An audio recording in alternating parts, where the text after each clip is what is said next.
Welcome, everybody, to the Lazy Money Machine podcast. My name is Eric ten Have, and I'm with Graham Brown. Hi, Graham. Hey there.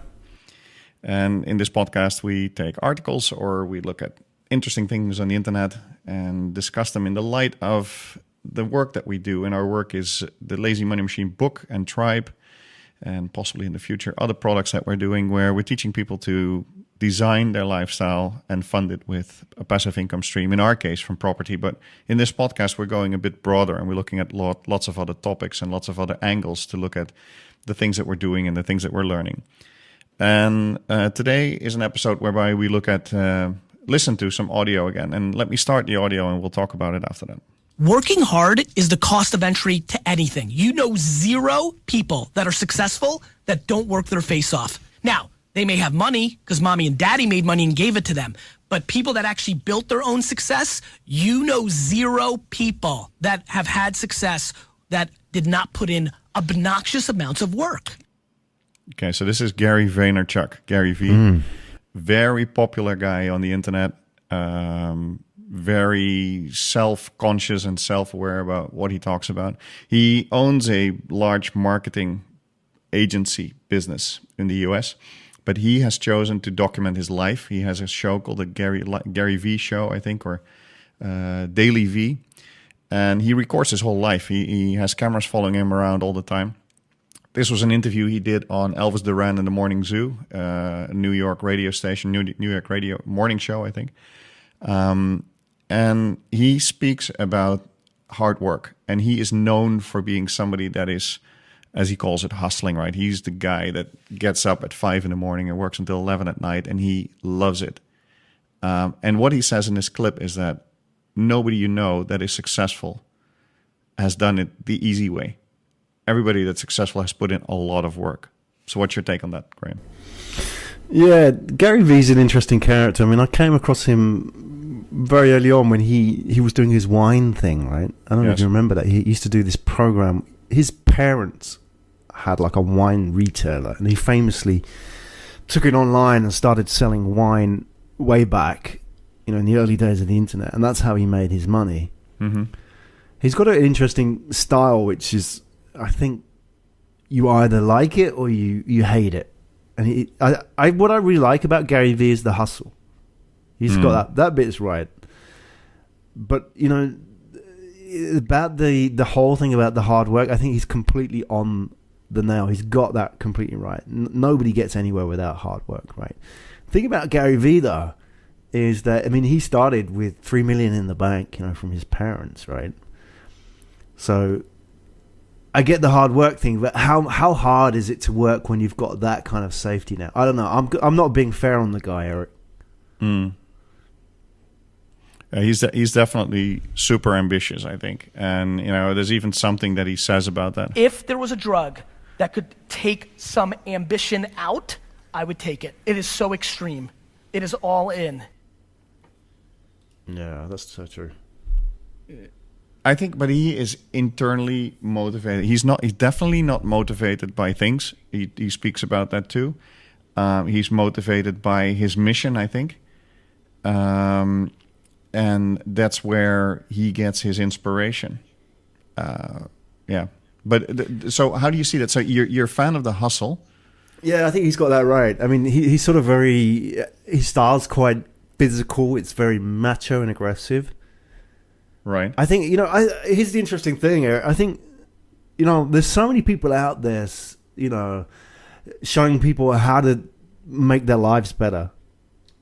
And I think that's cool because we all learn through story, right? And this is how we've done it since, before we could read and write as a species, right? We sat around and we told stories about famous people and myths and so on. And these people are just like that. They're out there telling their stories and we learn from that, right? So we need these people. But I think the interesting thing is you've got to find the people that really work for you. There's no like one, model that everybody should follow. So right. if Gary Vee works for you, it's fantastic. It works for you. And it's nothing to do with you. It's just to do with whether or not you it's just in the same way that whether you like this flavor of food or you like that actor or you like this musician, it's just a personal thing, right? But you've got to find, if somebody says, oh no, you've got to read this, and you think, oh, I don't like it, right? Then that's fine.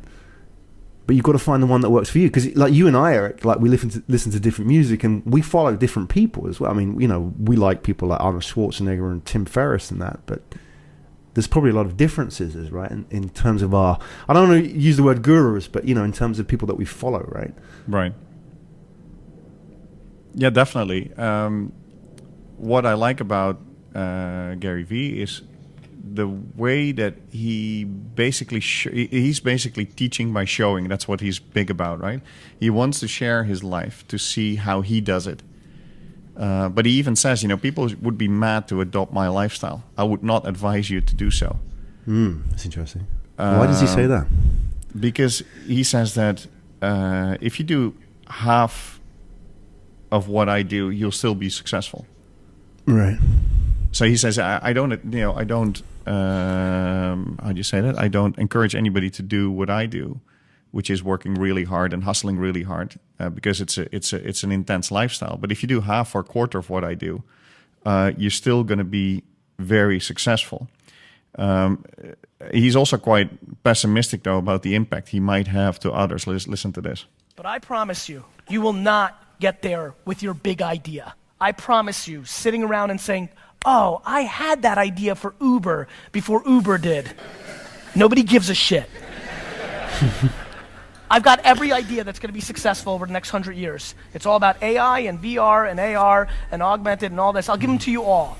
It doesn't matter, because most of you won't execute against it. You're going to ponder it. You're going to get super pumped up when you watch me say it.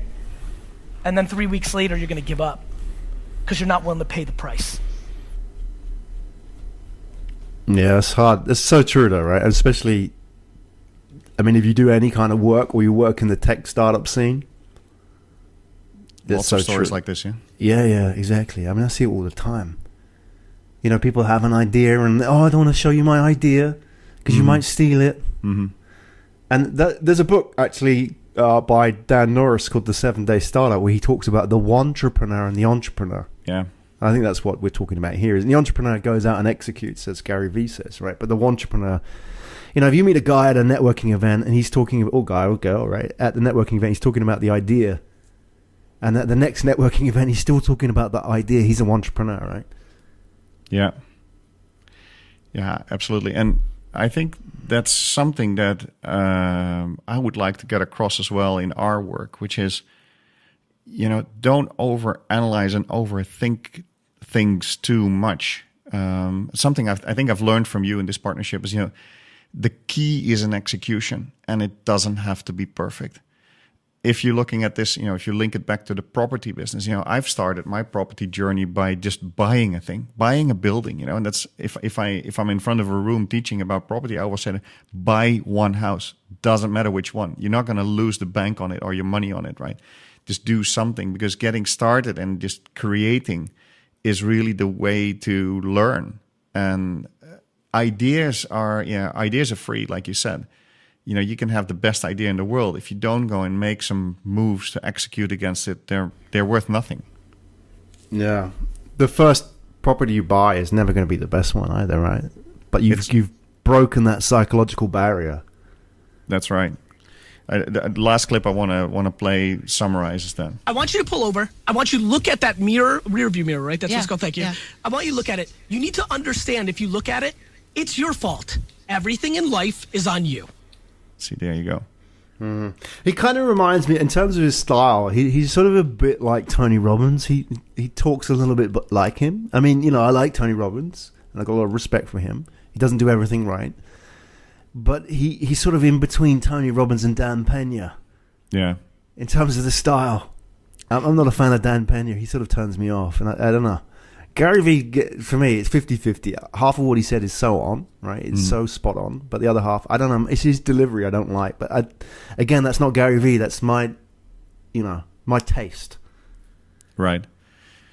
Yeah, I think, and maybe the key takeaway from this episode is his work ethic, his hustle, and him pointing out that it's really up to us, right?